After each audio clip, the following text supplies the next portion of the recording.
नमस्कार दोस्तों, स्वागत है आपका हमारे चैनल पर। माँ दुर्गा जी की 9वीं शक्ति का नाम सिद्धिदात्री है। ये सभी प्रकार की सिद्धियों को देने वाली है। नवरात्रि पूजन के 9वें दिन इनकी उपासना की जाती है। इस दिन शास्त्रीय विधि विधान और पूर्ण निष्ठा के साथ साधना करने वाले साधक को सभी सिद्धियों की प्राप्ति हो जाती है। सृष्टि में कुछ भी उनके लिए अगम्य नहीं रह जाता है। ब्रह्मांड पर पूर्ण विजय प्राप्त करने की सामर्थ्य उसमें आ जाती है। मार्कंडेय पुराण के अनुसार अणिमा, महिमा, गरिमा, लघिमा, प्राप्ति, प्राकाम्य, ईशित्व और वशित्व ये 8 सिद्धियां होती है। माँ सिद्धिदात्री भक्तों और साधकों को ये सभी सिद्धियां प्रदान करने में समर्थ है। देवी पुराण के अनुसार भगवान शिव ने इनकी कृपा से ही इन सिद्धियों को प्राप्त किया था। इनकी अनुकंपा से ही भगवान शिव का आधा शरीर देवी का हुआ था। इसी कारण वे लोक में अर्धनारीश्वर नाम से प्रसिद्ध हुए।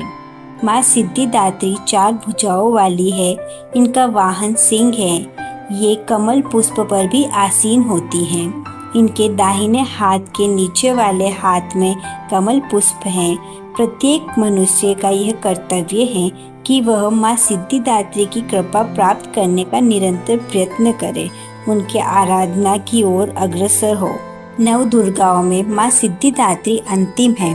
अन्य 8 दुर्गाओं की पूजा उपासना शास्त्रीय विधि विधान के अनुसार करते हुए भक्त दुर्गा पूजा के 9वें दिन इनकी उपासना में प्रवृत्त होते हैं।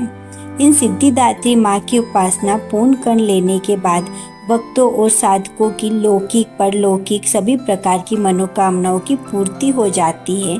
सिद्धिदात्री माँ के कृपा पात्र भक्त के भीतर कोई ऐसी कामना शेष बचती ही नहीं है जिसे वह पूर्ण करना चाहे।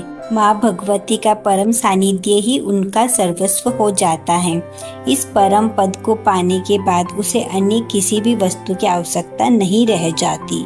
माँ के चरणों का यह सानिध्य प्राप्त करने के लिए हमें निरंतर नियम निष्ठ रहकर उनकी उपासना करनी चाहिए।